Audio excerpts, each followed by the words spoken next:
getting your procurement officers involved and/or getting your procurement lawyers involved at the very early stage usually means your overall program is usually quicker, better, less likely to lead to challenges later down the line, and that's where the delay usually happens. Is you get to challenge, you evaluate, you award, and then a challenge blows up, and it just puts a pause on everything at a very late stage, and at a stage where you can't quickly rewind things. So absolutely getting the right people involved at the very early stage, because those procurement officers or procurement lawyers will know where the problems lie. A fresh pair of eyes or a fresh input into the process and the documents as well will spot where things can go wrong, spot the issues. They can be fixed at a very early stage, which means you actually avoid the issue and the risk altogether, and avoid the latter delay, which may arise as a result of that. The Powering Procurement podcast is brought to you by Atomis, source to contract software designed to save you time and money. Hello and welcome to Powering Procurement, a podcast by Atomis, where we unpack the world of procurement and supply chain management with the help of industry leaders. I'm your host, Sian Lloyd, and this is our resident expert, Gareth Birch. Hi, after 20 years in procurement, I may be billed as an expert, but believe me, I'm here to learn too. Each episode, together with our expert guests, we'll dive into specific challenges and opportunities facing the procurement industry today. And we'll explore easy wins and longer-term strategies to help you rise to the challenge of driving value through your work while showcasing the power of procurement. So let's get going. Hello everyone and welcome back to Powering Procurement. Today's guest is someone who brings a legal perspective that's increasingly vital to modern procurement. Tomos Lewis is a partner at Blake Morgan, working within the firm's commercial and public sector team, where he advises clients across the public, private and third sectors on some of the most complex and high-profile procurement challenges in the UK. His expertise spans commercial law, public procurement, public and administrative law, data protection and information governance, with a particular focus on national and strategic procurements. He regularly advises on high-value services and supplies contracts, software licensing and hosting arrangements, as well as subsidy control, intellectual property and wider governance issues. Crucially for today's conversation, he works closely with contracting authorities, navigating the practical and legal realities of procurement regulation, including the nuances of how UK-wide legislation applies in Wales. His work often involves supporting organisations through statutory challenges, judicial reviews and compliance, giving him a deep and real-world understanding of how procurement law operates beyond the policy documents. With a reputation for clear, pragmatic advice and a strong grasp of both the legal and commercial realities, he's ideally placed to help us unpack what procurement legislation really means for professionals working in Wales today. We're delighted to welcome you to the podcast. Croeso cynnes, Tomos. Diolch, Sian. Thank you for the invite. Great to be joining you today. Lovely. Well, really looking forward to this conversation. And, let's start by finding out a little bit more about you and learning what really led to you being in this position that you're currently in. Procurement's pretty central, isn't it? It's pretty focused to the role that you've currently got. Great question. And I wish I could tell you it was something I always dreamed of and always intended to get into. But I guess it was to some extent largely by chance and the right opportunity presenting itself at the right time. A bit of a sliding doors moment, but I'm glad it happened. So I qualified as a solicitor nearly 12 years ago, and I was qualified as a litigator, as an industrial disease litigator, and then went into group litigation. And 3 or 4 years into my career as solicitor, felt a bit lost, bit stagnated, I guess, and felt it was the right time for a new challenge and the opportunity. Always wanted to be a commercial lawyer, but the opportunity just hadn't kind of arisen by that stage. Happened to be at the very same time the opportunity or vacancy at Blake Morgan as a commercial lawyer came across my desk. wasn't entirely sure they were, well, I was the type of lawyer that they were looking for at the time, but thought, well, what's the worst can happen? Took the plunge and submitted my application, and to my surprise was asked to attend an interview with the firm. And I knew from reading the kind of team's profile, the individual's profiles at the time, that one of the biggest areas of law they advised in was public procurement. So I remember the night before my interview reading through the public contract regulations, which were enforced at the time, trying to make heads and tails of what that actually meant, and yeah, what on earth this, well, what procurement was, I guess. I'd never come across it really before. So I attended a couple of interviews with the team here, more in hope than expectation. But lo and behold, Yves Piferetti, the head of the Cardiff office, first Tomos Lewis, the doyen of Welsh law, Penry Descan, who's now the business group head, and Simon McCann, the great and unfortunately late Simon McCann, who passed away last year, took a chance on me. So I joined the firm, and on the very first day at the firm, I remember having a phone call from Bruce Potter, who's then chair of the company, or of the firm, asking me to join a phone call with NHS England to advise them on the procurement of a nationally critical drug. I won't even start to try and pronounce. It's about 17 letters long. But so I joined that call, and that was the start of my career in procurement law, and I've not looked back since. So I've had the opportunity, some great opportunities in the last 7 or 8 years. Worked with some great big clients on some of the biggest projects in England and Wales, and I've learned from some of the very best in the procurement law sphere, I guess. Brilliant. It's lovely to hear your story, and what a great story it is. So from burning the midnight oil the night before the interview to then actually being thrown in at the deep end effectively as soon as you started. That'll be very inspiring for people, and obviously congratulations on everything you're doing. In terms of the role then that you've got now with Blake Morgan, how do you work with contracting authorities? So by now I'm a partner in the commercial and public sector team here, and we have a strong public procurement practice both in England and in Wales. I'm based in the Cardiff office, so I work primarily with Welsh authorities, but also with authorities in England. Um, we advise not only contracting authorities, but also public sector bodies. So we see both sides of the coin, essentially. We see how contracting authorities uh, kind of abide with procurement law and their processes, but we also see the other side and see the challenges faced by suppliers and how they interact with procurement law. So we work, and I work with a number of contracting authorities, be it national governments, legislatures, local governments, government departments and executive agencies, NHS bodies, universities and higher education institutions, and blue light services. So a broad range of contracting authorities. And the team and I advise across the kind of whole range of procurement law. So from policies and governance to procedures, tender documentations, guiding authorities and suppliers through the entire process, from cradle to grave, clarifications, evaluations and the awards of contracts. And we also advise on legal challenges to procurements as well. So yeah, being a former litigator, that helps.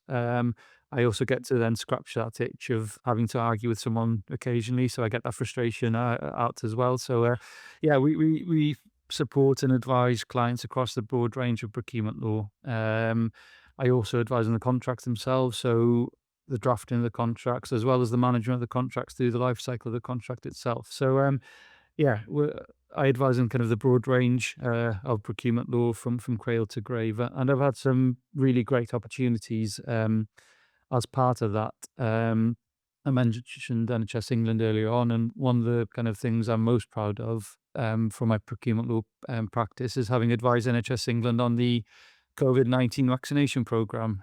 So whilst it was a very small part in that, yeah, and again, it was burning the midnight oil, trying to get the supply arrangements in place to allow, I think it was Margaret Keenan, who's the first recipient of a vaccine in the world, I think, playing a small part of that, shows kind of how real worldy what we do is, and kind of that's the sense of satisfaction I get from my job, is seeing the impact we have on public services, I guess.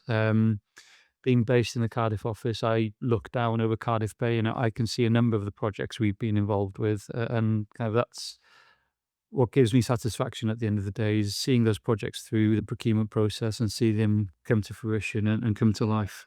Yeah.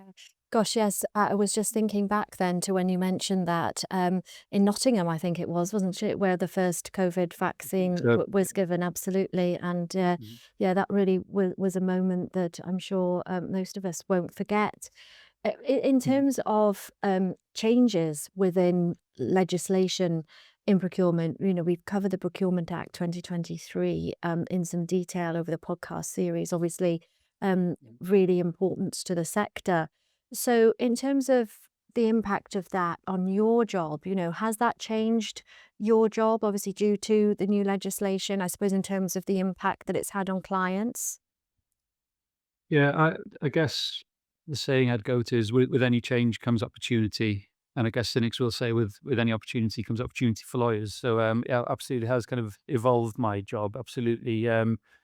We've always been busy with procurement law, but with the change in or the introduction of the Procurement Act, a kind of the biggest reform of procurement law in a generation. That's given us opportunities to work with clients a bit more closely. Um, they wanted that support and guidance to implement and understand what the act means for them in practice. So the majority of 2024 I spent with clients, providing training, support, guidance, reviewing documents, and helping them prepare for the implementation of the act. And then the majority of 2025 saw kind of the implementation of the act and helping clients when they were dipping their toes in the water and having to implement the act. So it has been a huge change. I guess the principles of public procurement are largely unchanged, and the golden thread remains within the old regulations of the new act. But certainly there have been new provisions, new requirements, changes in procedures, changes in what authorities have to do. So it has been a huge change. Um, so our role has been essentially helping the authorities overcome that change, implement that change, embrace that change, I guess, and making the most of the opportunities that come with change. So that's something I've really enjoyed doing in helping clients in different ways to do that.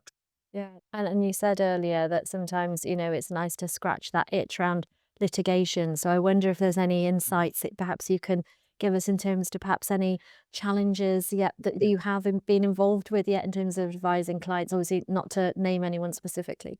No, no.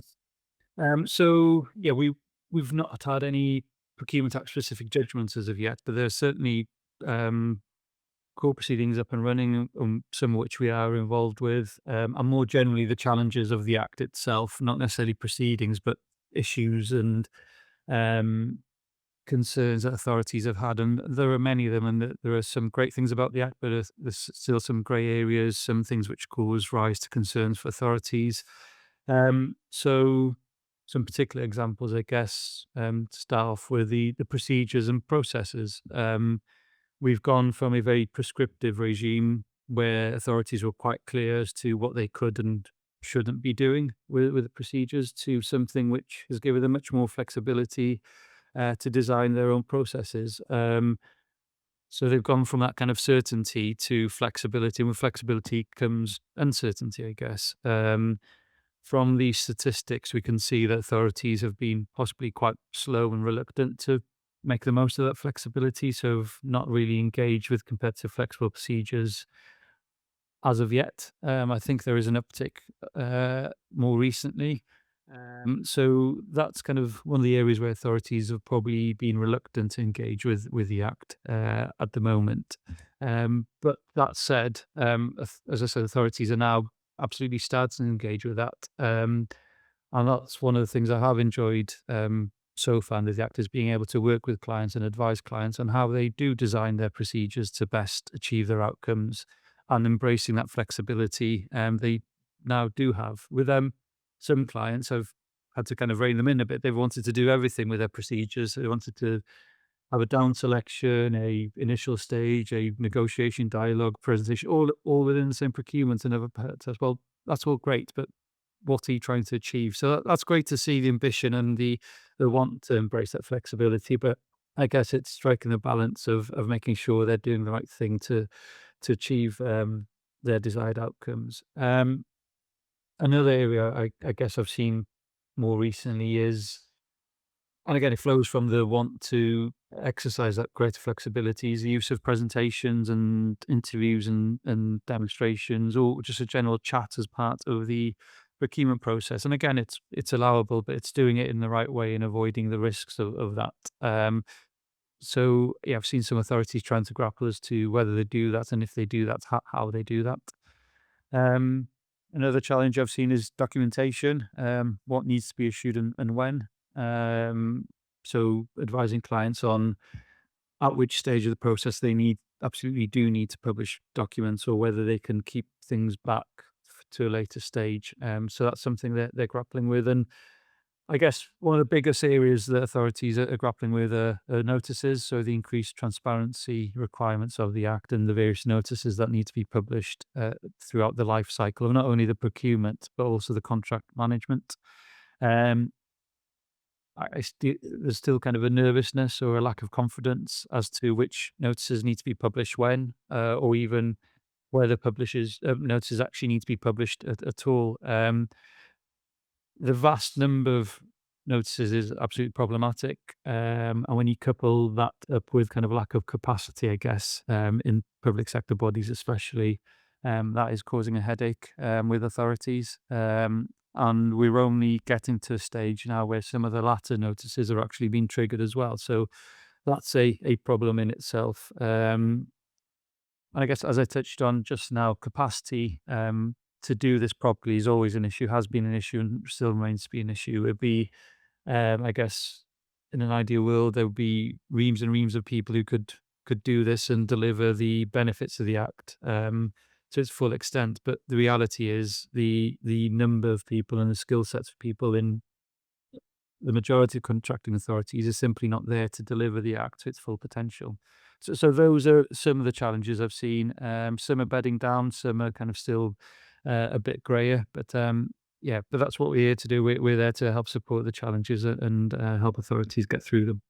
So good to hear that insight, Tomos. Thank you so much, because it really, I think it is quite a temperature check for us at quite a good time, actually, because obviously having been talking about the Act in the run up to it actually coming into force, and now obviously that it is in play, to sort of get the different perspectives on it. And from your angle as a legal advisor, really great insight and valuable to hear. So thanks for that. If we turn to perhaps a more Wales focus, obviously Atomus, the Powering Procurement, is brought to everybody by Atomus. It's based in Wales as a company. So for Wales-based public procurement teams, before Christmas, the Social Partnership and Public Procurement Wales Act 2023 came in, didn't it? I mean, tell us a bit about that in terms of, what the legislation entails and, what it means here in Wales. Yeah, there's a lot to unpack here, so it's going to be a whistle stop tour. Yeah. So let's put our seatbelts on and let's go, I guess. So the who, what, and when. Yeah, so the social partnership and public procurement. Every time I say that, I've got to count the P's to make sure I've covered all 3 P's. So yeah, it will apply to contracting authorities, which is a familiar term in procurement law, but under the SPPPA, it has a slightly different definition. So it will apply to certain Welsh authorities, but not all contracting authorities under the Procurement Act. So that's a starting point. There's same term, different meaning. So whilst it will apply to a large number of Welsh authorities, not necessarily all authorities. So that's the who. The what. So there's a few things it does. I guess the starting point is it introduces a general overarching duty for those public bodies to carry out public procurement in a socially responsible way, so as to improve the economic, social, environmental and cultural well-being of its area. How does it do that? It does that by taking action in accordance with the Sustainable Development Principle, which is set out in the Wellbeing of Future Generations Act, which means acting in a manner to ensure that the needs of the present are met without compromising the ability of future generations to meet their own needs. And that's done with an aim of contributing to the achievement of wellbeing goals listed in the Wellbeing of Future Generations Act. So that's ensuring a prosperous Wales, a resilient Wales, healthier Wales, a more equal Wales, Wales of cohesive communities, a Wales of vibrant culture and thriving Welsh language, and a globally responsible Wales. So I guess the starting point is public procurement is to be used as a tool in Wales to achieve that.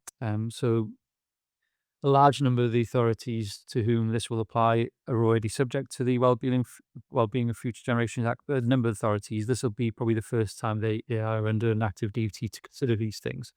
So I guess that's the starting point. That's the overarching duty. But beyond that, then there are specific obligations on those contracting authorities as well to help support the overarching duty. So first of all, there's a duty to set socially responsible procurement objectives. So authorities will have to have objectives in mind, which they will seek to achieve when undertaking public procurement. In relation to certain contracts, they have to take reasonable steps to meet those socially responsible procurement objectives. So your above threshold contracts and construction contracts over £2 million and all outsourcing contracts, there'll be an obligation for them to achieve those objectives. In relation to construction contracts with a value of £2 million or more, there are specific obligations. They are largely an obligation to have regard to including model construction clauses in those contracts. Not an absolute obligation, but they have to consider where possible to include those. And if they don't include those clauses, they've got to report to Welsh Government as to why they haven't done so. Those clauses drive towards prompt payment, use of project bank accounts and retention bank accounts, opportunities for employment, compliance with employment health and safety and trade union representation, providing appropriate training to their workers, providing opportunities to SMEs and VCSEs in the supply chain, as well as environmental issues. So all kind of good stuff, and trying to drive good behaviour in that regard. Something very similar in relation to outsourcing contracts as well. Same kind of concept, slightly different theme, I guess, in relation to outsourcing contracts, both where the authority are outsourcing services or are insourcing services back into the authority. They'll have to have regard to a workforce code, which has been or will be published in final form, which includes an obligation to similarly have regard to including model clauses as well. So essentially, it's to avoid a two-tier workforce where public services are either outsourced or insourced back to the authority. And again, the model clauses drive towards certain behaviour about ensuring staff who are transferred with that service are not disadvantaged, ensuring other staff who also deliver that service are not treated unfavourably. I said it's also including those model clauses, and not only the main contract, but also the subcontract and down the supply chain.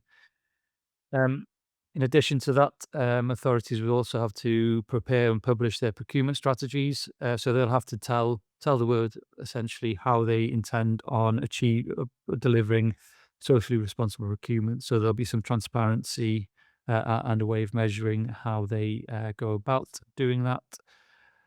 In addition to that, they also have to publish annual reports detailing how they've gone about public procurement in the previous year, what steps it has taken to undertake socially responsible procurement, what further steps they think he may be able to take. And interestingly, there'll be some metrics in that report as well as to the proportion of contractors that fall into certain categories they've awarded public contracts to in the prior year. That includes information such as contractors who allow the use or the opportunity to learn and improve Welsh language skills, whether the contractor is based in Wales, whether they're an SME, whether they're a living wage employer or have net zero contracts. So that there'll be some metrics and data that we can look at to see who's actually been awarded. So there'll be much more transparency and information out there as well in the annual reports, as well as the contracts register, which the authorities will also have to maintain and publish, and that will include details of all live contracts with a value of more than £30,000. So there's a lot to unpack there, a lot of obligations coming in. Welsh Government will also have a duty to publish annual reports, and Welsh Government will also be able to investigate contracting authorities' compliance with the SPPPA. So unlike the Procurement Act, where there's a right to challenge for suppliers under the Act, that doesn't apply under the SPPPA. That said, suppliers and individuals may try to judicially review decisions, but the main kind of uh, area of scrutiny or direction of scrutiny will come from Welsh Government towards contracting authorities. So I guess the final point is when does all this happen? So the majority of the provisions will come into force on the 26th of March, with some of the annual reporting coming in place from the 1st of April 2026. All right, well, thank you for that. I mean, you've taken us, I know you said whistle stop tour, a lot to get through. We really appreciate you touching on it all. I mean, you said obviously in terms of when it's coming in. Are you getting any response from clients at the moment regarding it? Yeah, so it's been keeping us busy over the last few months. So as you say, it was announced in December that this would come into force in March and April. So there's been the clients have been taking action to be prepared for March and April. So that's I've been involved with clients over the last few months, and yeah, there's a range of preparedness. As I touched on earlier, some of the organisations will already be embedded in the Wellbeing of Future Generations Act. This won't be new to them. A lot of clients are probably already doing it in their procurements. On the other kind of side of the dial, some authorities, this will be completely new to them, especially the authorities who will be caught by this, but not necessarily experienced procurement entities. I guess they don't regularly procure above threshold contracts, so that this will all be relatively new to them. So there is a mixture of readiness, I guess. It's also the case this is another layer on top of the recent reform of the Procurement Act. So authorities are just only finding their feet into the act, and this has come along some 12 months later. So it's another layer which doesn't dovetail to some extent with the Procurement Act. So yeah, the authorities have already spent a lot of time and resource kind of getting ready for the Procurement Act, and are now getting ready for the SPPA as well. So yeah, so again, have enjoyed working with clients, and will be working with clients over the next few months to again face the challenges that implementation of any new piece of law brings. And I guess this is where we sort of really see the collaboration between legal and procurement, isn't it? Because you can really help alleviate any anxiety that there is around, upcoming changes for different sectors and for different clients. Yeah, I guess it goes to the saying, a problem shared is a problem halved. I guess you speak to an external advisor. Yeah, we can share the pain or share the opportunity in any change of law. Yeah, I would always advocate for early input from lawyers, whether it's kind of a new law or a new procurement. I guess the cynics out there will say, well, of course you'd say that, wouldn't you? But as a firm in particular, we enjoy working with our clients. We don't see ourselves as a kind of external legal advisor. We want to be seen as a kind of extension of their teams, and want to help them implement things and overcome their challenges. So yeah, that's the way we find ourselves, or want to be seen as a natural extension of our clients' teams. Yeah. And just taking a sort of different tack now in terms of perhaps procurement, as a sector, as an industry. I mean, sometimes, it's come up sometimes on the podcast that it can be accused of slowing processes down, when in fact what we've heard a lot of in the process on the podcast is actually it can help speed up processes Yeah. if they're involved, right from the start. So what advice would you give to procurement professionals on balancing the legal risk without slowing down the process? Yeah, and yeah, it's a criticism you routinely see, and I think that's a really unfair criticism, and it's absolutely not the case. And as you say, it's usually quite the opposite. Getting your procurement officers involved and/or getting your procurement lawyers involved at the very early stage usually means your overall program is usually quicker, better, less likely to lead to challenges later down the line. And that's where the delay usually happens. Is you get to challenge, you evaluate, you award, and then a challenge blows up, and it just puts a pause on everything at a very late stage, and at a stage where you can't quickly rewind things. So absolutely getting the right people involved at the very early stage, because those procurement officers or procurement lawyers will know where the problems lie. A fresh pair of eyes or a fresh input into the process and the documents as well will spot where things can go wrong, spot the issues. They can be fixed at a very early stage, which means you actually avoid the issue and the risk altogether, and avoid the latter delay, which may arise as a result of that. Yeah, even speaking to colleagues this morning, on various issues that clients are facing at the moment, they're facing challenges towards the end of the process where, had they got the right people involved at the very start, they would have completely spotted that and avoided it altogether. So, um, whilst I can see, rightly or wrongly, people think, oh, it's a delay at the start, it's slower at the start. In the grand scheme of things, it's absolutely not. It's ensuring that the process runs as it should do, and avoiding the risks at the latter stage. Yeah. Good advice there. Diolch, Tomos. Thank you. Let's go to a hot topic of the moment, AI. It's already being used, isn't it? Drafting specifications, evaluation criteria. Um, so what opportunities do you see really here for AI? And I guess as a lawyer, you're always thinking about risks. So in terms of, where do the risks lie for clients and contracting authorities from a legal standpoint, while there are obviously opportunities as well? Yeah, as you say, there's opportunities and risks for AI, and that's a general point beyond procurement law. Used in the right way, absolutely has its benefits, but used in the wrong way, absolutely comes with risks. So I guess it can be potentially used at kind of across the life cycle of procurement. So with the generating of tender documents, yeah, absolutely, AI can probably generate the tender documents, and is maybe a starting point when appropriate. I guess the general principles apply. It's not going to replace human input.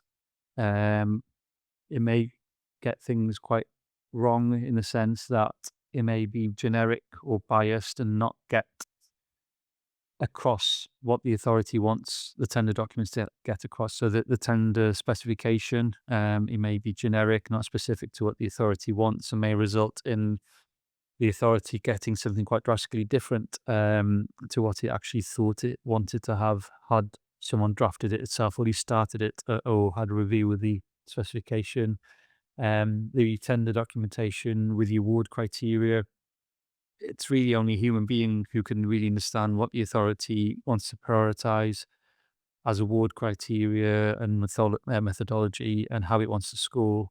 And whilst AI may be a starting point to that, I think that absolutely needs human input. And it's really only a human who can decide, well, what should the process look like, and what are we trying to achieve from that. So I guess that's the early stage of a tender. Then the next stage where AI may come in is the kind of responses to tenders. And we've seen this with clients, and I've spoken to a number of clients about this. Again, there's a place for AI in responding to tenders, for suppliers responding to tenders. But again, great care has to be taken. I've spoken to more than one client where they've issued their tender documents, and they've had a handful of tender replies back, and a number of them are more or less exactly the same. Um, it makes it difficult for the authority then, for a number of reasons. It probably doesn't reflect what the supplier can do, or what the supplier wants to be able to do. Makes it difficult to differentiate between suppliers and to apply the award kind of criteria to those tenders. And I guess the main issue is what authorities want to see from tender responses is how the supplier is going to deliver the contract. How is that supplier in particular going to deliver that contract? Not how some AI thinks it's going to deliver the contract on a very generic basis. Yeah, for the want of a better word, kind of getting AI slot back as a tender response does no good for anyone, especially suppliers, because, and in my particular experience, using AI to respond to things, it will be positively biased, I guess. It will try to paint things in the best picture, and I suspect relying on AI to respond to a tender will kind of promise things that the contractor will never be able to do.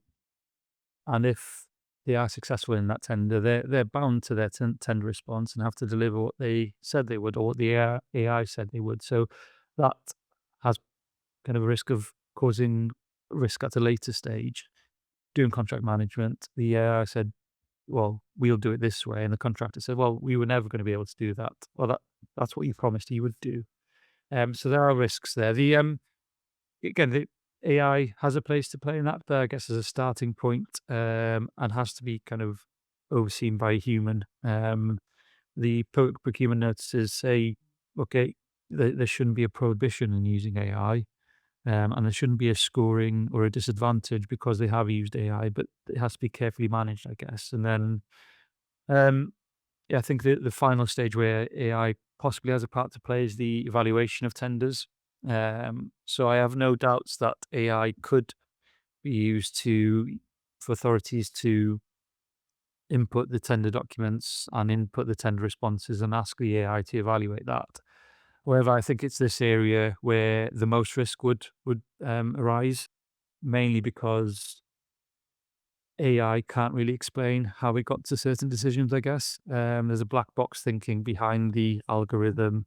It's very difficult to explain, well, where did you get that? Or how did you get to that outcome? Where with human individuals, they will always be able to explain, well, this is why I scored an 8 out of 10 for this question, where AI may not be able to do that.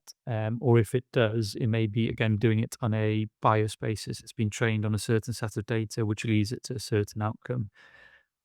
You can't drag AI into a witness box in a high court in front of a judge either. So if there are challenges and you can't explain what happened, you're on a very sticky wicket in that extent. So, I think it has a part to play. Like most things in life, AI is here to stay, has a part to play, but I think it just needs to be carefully managed by both authorities and suppliers alike. Well, we're really drawing towards the close of the podcast to get some key final thoughts in from you. And the first final thought is actually a looking ahead one. So in terms of a successful 2026 for you, what's that going to look like? I guess, looking back at the projects we have been involved in and will be involved with, and being able to see that those got through the procurement process, are starting to be implemented, are in fruition, and are really having a positive impact on public services and public life. Being able to, as I said at the very start of the podcast, that's the thing that kind of brings me most satisfaction for my job, is seeing the positive impact on the projects we've worked on. So being able to look back at those projects coming to life, I guess, would be a good sign. Seeing clients being a bit more confident in what they're doing as well, through our support and guidance and advice, being able to help them through that journey and seeing them, I guess, flourish and being confident in what they're doing. Again, that's something which would mean the 2026 would have been successful for us. So, I guess looking back and seeing development and positive signs, I guess, would be a good sign.